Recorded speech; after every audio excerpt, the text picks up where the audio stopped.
Choc diplomatique, Conseil de défense de l'Élysée, Paris provoque l'Afrique en toute conscience. Nous nous interrogeons.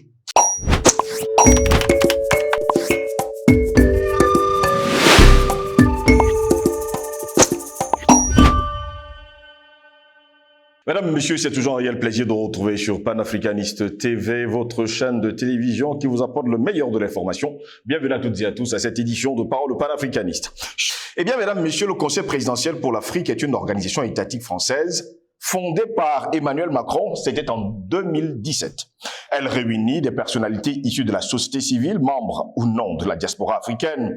Elle a pour objectif, nous dit-on, d'apporter au président français un éclairage original sur les enjeux de la relation entre la France et les pays du continent africain. La création du Conseil présidentiel pour l'Afrique s'inscrit, selon les promoteurs, dans la lignée des engagements d'Emmanuel Macron en faveur d'un renouvellement du partenariat entre la France et les pays du continent. Leur mission, eh bien, la mission affichée du Conseil présidentiel pour l'Afrique consiste à apporter un éclairage au président français sur les enjeux de la relation entre la France et l'Afrique, à formuler des propositions d'action relatives à la relation entre la France et l'Afrique sur des sujets tels que l'entrepreneuriat, l'innovation, le développement durable et l'éducation, la santé, etc. Faire part au président français de la participation de la France et de la politique en Afrique par les Africains eux-mêmes, notamment des jeunes générations, les jeunes générations. Développer un lien avec la société civile africaine et ses diasporas afin de prendre davantage en compte leurs préoccupations. Le Monde décrit d'ailleurs en 2018 le franc CFA, outil controversé, du soft power français comme un objet difficile à centrer. Eh bien, la CPA est constituée de 11 membres de la société civile désignés par Emmanuel Macron. Ils sont d'ailleurs très nombreux, ils sont des Africains, certains d'ailleurs, comme on peut le voir. Wilfried Louriano Dorrego, franco-béninois. Diane Binder, française de 39 ans. Jérémy Hajdenberg, 45 ans. Yvonne Bourou, Kenyan, 35 ans. Elle fait d'ailleurs partie de la French African Foundation. Vanessa Munga, franco-tchadienne. Elle fait partie de la Banque africaine de développement. Sarah Toumi, franco-tunisienne. Patrick Fandio, français d'origine camerounaise. Florel Manda, Ache Koelo. Tous ces gars, Mbaye Fall Diallo, franco-sénégalais. Mourindao, franco-sénégalaise. Jules Armand Agnabousou, actuel ambassadeur de France en Ouganda, Karim Si, Jimmy Adjovi Boko, Nomaza Nongunga Cooper, Lise Gomis qui a renforcé l'équipe en 2020. Enfin, ils sont tellement nombreux les Africains qui font partie de ce conseil pour travailler contre le continent africain. Une question cependant. Ce conseil de défense de l'Élysée, Paris provoque-t-il l'Afrique en toute conscience? Nous nous interrogeons. Pour répondre à cette question, nous sommes avec Patient Parfum Dôme, c'est un homme politique, il est notre invité ce matin. Patient Parfum Dôme, bonjour. Bienvenue à cette édition de Parole panafricaniste. Bonjour, c'est Jocelyn Grosse, merci. C'est un honneur, c'est un plaisir pour moi d'être de nouveau présent sur votre plateau. Bonjour à nos techniciens, bonjour à nos millions d'internautes, bonjour à tous ceux qui ont une pensée pour tous les enfants d'Afrique qui sont en train de mourir dans le désert, à travers les différentes mers, pour aller joindre un paradis fictif qui n'existe pas, alors qu'ils sont dans un pays béni de Dieu, qui a tout, mais qui malheureusement n'a pas eu des leadership conséquents ces dernières années pour donner espoir à cette jeunesse-là. Je suis toujours frappé de constater avec quel dédain les autres nous traitent. Ils traitent l'homme noir, l'homme africain en particulier, comme le dernier de la création, alors que nous sommes l'homme premier. Le moment est arrivé, si je le crois fermement pour nous, de redéfinir ce grand tableau, oui, de rebattre les cartes et de dire au monde, nous sommes présents. Nous avons été là hier, nous sommes là aujourd'hui et nous serons là demain, mais pas en spectateur. Mais nous allons reprendre notre bâton, n'est-ce pas, de créateur de la modernité. Et je suis confiant dans la jeunesse africaine pour demain. Merci pour cette invitation. Très heureux de vous avoir, Patient Parfum Dôme. On nous dit que le Conseil africain de l'Élysée a été créé en 2017 par Emmanuel Macron. Ce Conseil de défense de l'Élysée, peut-on dire aujourd'hui que Paris a toujours provoqué l'Afrique en toute impunité et en toute conscience? La question que je peux vous retourner, mais pour quel résultat? C'est un conseil qui a été créé en 2017, mais de 2017 en 2023, regardons les évolutions qui sont faites sur le continent africain. Oui. On va bien se rendre compte que là, bon, en termes de résultats, je ne sais pas de quoi on parle. Et ça fait chier, c'est un coup de pied dans l'eau. Donc, écoutez, l'ennemi, chaque fois qu'il aurait l'impression qu'il est en perte de vitesse dans sa posture de dominant, de mâle alpha, comme on le dit chez les animaux, dans la meute, et dont, et où l'espère que nous faisons partie, n'est-ce pas, de cette meute-là, et que c'est eux qui dirigent comme ils veulent. Chaque fois qu'ils auront l'impression qu'ils sont en train de perdre quelque chose, ils auront toujours envie de tout redessiner. L'Afrique est en mouvement. L'Afrique sait sonder l'avenir. Il n'y a pas pire magie que la magie de l'illusion. Surtout, un illusionniste qui est capable de vous faire faire ce qu'il veut. Oui. C'est le pire des magiciens qui soit. Mais parce que nous sommes capables, compétents aujourd'hui pour sonder l'avenir, pour comprendre l'avenir, pour analyser l'avenir et déduire les faits et gestes de ceux qui veulent nous détruire, nous savons aussi esquiver. Nous savons aussi botter en touche.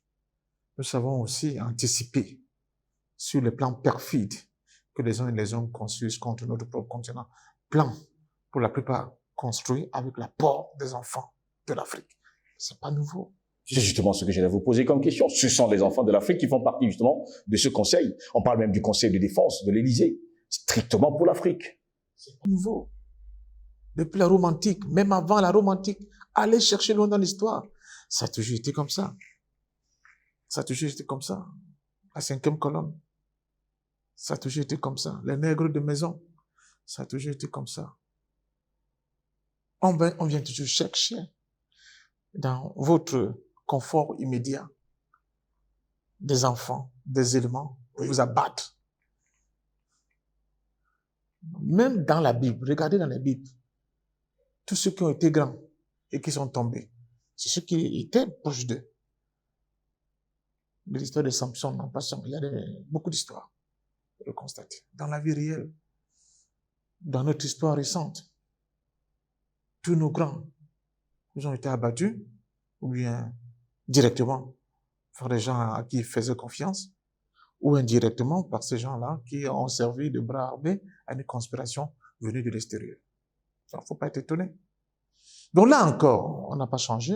Le chien n'a pas changé de sa manière de s'asseoir, comme déclare également Simone Day. Ah oui, ils sont allés chercher toujours dans ce qui est considéré comme les nouveaux modernes africains. Ce qu'ils considèrent, du point de vue de leur civilisation, comme la nouvelle modernité. On a cherché là-dedans. J'ai entendu le nom que vous avez cité. Ça fait presque rire, parce que ce sont les mêmes noms qu'on nous a bassinés les oreilles de manière répétitive dans les médias mainstream, oui, comme les nouvelles valeurs africaines. Ce sont ces mêmes noms. Et quand ces noms-là, on les met en avant, on les met dans un cercle de réflexion comme celui-là, qui a pour vocation de bloquer le continent africain dans son développement. Vous savez, il ne peut pas avoir de développement si vous n'assurez pas votre sécurité. Et quand les gens commencent à taper sur la question de la sécurité, c'est qu'ils veulent vraiment chercher des voies et moyens pour annihiler totalement vos capacités de sécuriser votre espace et de penser votre développement. Mais là, une fois de plus, on va chercher les enfants en Afrique. Regardez en Afrique, quand il y a même... on va procéder à des élections pour choisir les gens qui vont nous représenter, pour être président demain. On les cherche. C'est pas toi et moi qu'on vient à chercher. En Côte d'Ivoire actuellement, au PDCI, on veut remplacer Conan Bédié. N'est-ce pas qu'on allait chercher Thiam? On dit, mais il est ivoirien. Non, oui, mais il a quel ivoirien? Ça a toujours été comme ça. Ça a toujours été comme ça. Et là encore, c'était la malédiction dans le biblique, on dit Dieu ne prophète chez soi. Mais tant que l'Afrique ne va pas créer elle-même, ses propres leaders, son propre leadership, un leadership qui sera conséquent, un leadership qui va sortir de ses propres entrailles, mouler de ses propres entrailles, qui regardera le monde avec la vision authentiquement africaine sur tous les plans, et qui va cesser de singer les institutions des autres, et qui vont s'institutionnaliser à l'africaine. On est perdu. Et c'est pas pour rien. On va vous dire, oui, l'autre, il est sorti de telle école de mines de Paris. L'autre, il est sorti de HEC. Il a fait Sorbonne, machin. Donc vraiment, ce sont des têtes pensantes. Hein. Ce sont les gens qui réfléchissent. Est-ce à la France à quoi? de penser l'Afrique? Mais moi, à la limite, la question, je la poserai pas comme ça. La question, je la poserai pas comme ça. La France se bat pour survivre. Comme elle était habituée, à travers un discours médiatique bien huilé, de nous faire croire que ce qu'on présentait comme des valeurs, c'est ça qu'il fallait que nous acceptions comme valeur.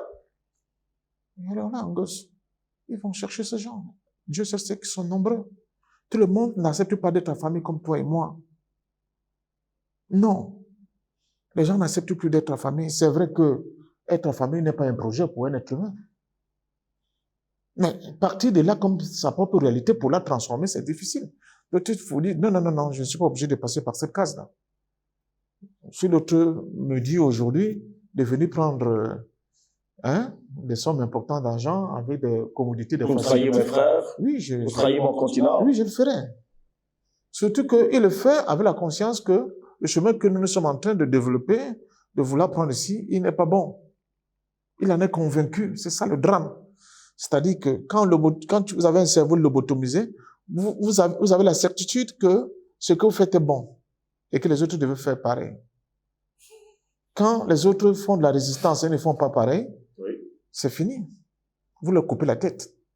C'est ça le problème que nous avons. Nos frères regardent le monde. Moi, je suis tout le temps choqué.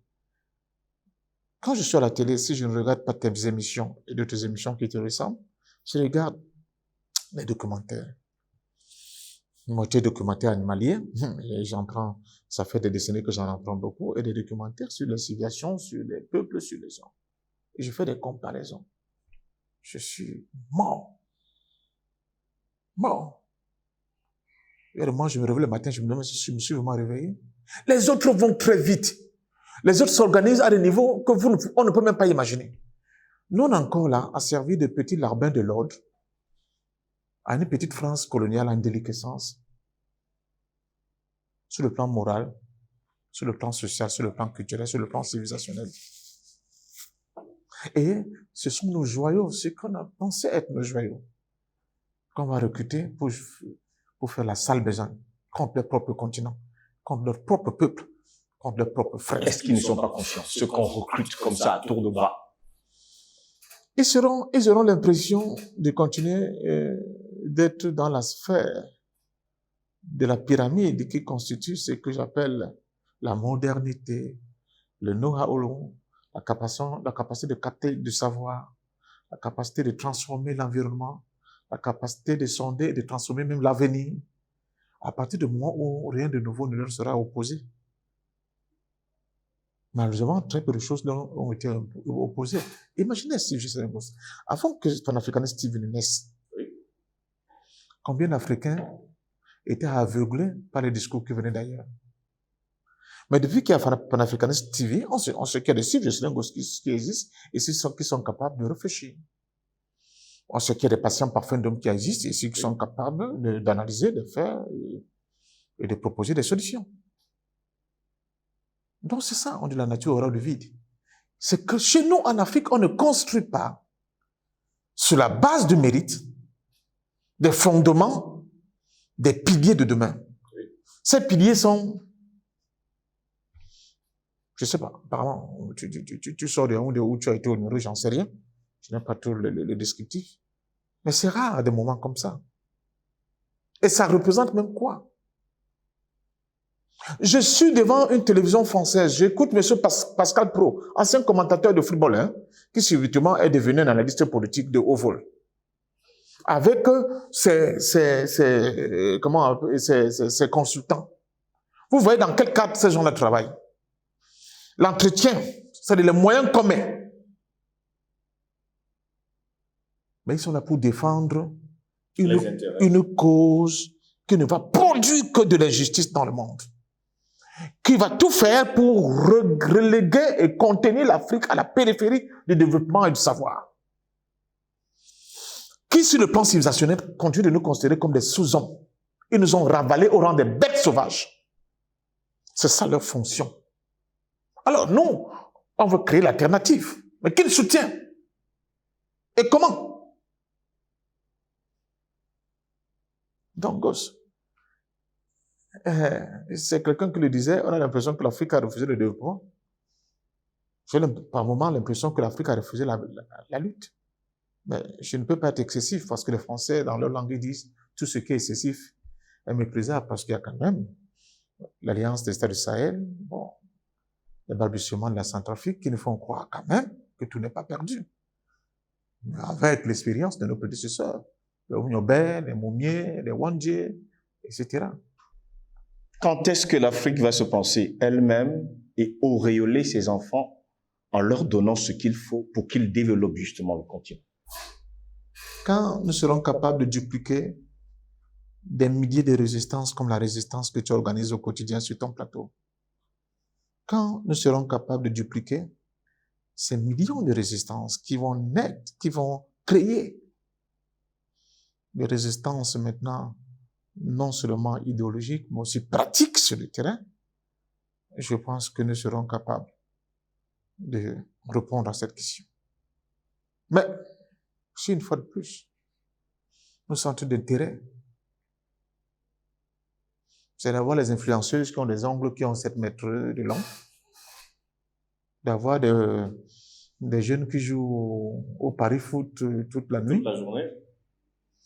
Et des gens qui ont réduit la musique et la culture à tourner les fesses et à Dagobert, excusez-moi l'expression. J'ai entendu ça encore hier, j'allais devenir fou. Et j'écoute des enfants de moins de 20 ans qui en parlent. Qui parlent de quoi? Je sais pas. Et je me suis dit, mon Dieu, mais ça fait plus de 30 ans que je suis dans ce combat. Est-ce que je perds mon temps? Il faut souvent le dire comme ça de manière crue. Pour dire à ceux qui ont l'impression d'avoir trop donné que non, vous allez donner jusqu'au dernier souffle. C'est Fidel Castro qui disait, le devoir d'un révolutionnaire, c'est de faire la révolution. Il n'y a pas un temps où on prend des retraites pour la révolution. On continue jusqu'au bout, jusqu'au dernier souffle. Vous ne serez peut-être plus là. Mais les livres d'histoire, certainement, porteront vos noms. D'avoir été de ceux-là qui ont contribué à l'éclosion de ce nouveau monde, de cette Afrique nouvelle, en apportant votre petite contribution. C'est ce qu'on demande aux Africains. On ne demande pas aux Africains de continuer à singer les autres, à singer le développement des autres, à singer la culture des autres, à singer la civilisation des autres. Il faut qu'ils soient capables, qu'ils soient des créateurs. La culture n'est que du niveau des créateurs. Si vous n'êtes pas un créateur, vous ne laissez pas de culture. Donc, j'espère que l'Afrique sera capable de produire ce niveau de raisonnement, ce niveau de construction, qui permettra, à mon sens, à notre continent d'aller de l'avant, de ne plus accepter d'être une espèce de chien couchant de l'impérialisme, des aplaventrismes consentants, parce que, hélas, que d'intelligence perdue. Que d'intelligence perdue. Que d'efforts dispersés. Merci à vous, Patient Parfum d'Homme. C'est moi qui vous dis merci, Justin Gosse. Je tiens à dire une fois de plus que n'ayez pas peur. Nous allons gagner ce combat. Nous sommes en guerre. Nous allons gagner cette guerre parce que notre génération a été celle-là à qui cette mission a été dédiée. Et je suis heureux de vous tous parce que vous menez cette mission avec beaucoup de bravoure. Merci. Merci et félicitations. Je viendrai à ce pays mien et je dirai à ce pays mien, garde-vous de croiser les bras en l'attitude stérile du spectateur. Car une mère n'est pas un proscénium, quand un homme qui pleure n'est pas un ours qui danse. Et je dirai à ce pays mien, ma bouche sera la bouche des malheurs qui n'ont point de bouche, ma voix la liberté de celle qui s'affaisse, au cachot du désespoir, déclarer encore haut et fort Aimé Césaire, dans le cahier d'un retour au pays natal. Sur ce, mesdames, messieurs, nous mettons la clé sur le paillasson en vous souhaitant de passer une agréable journée.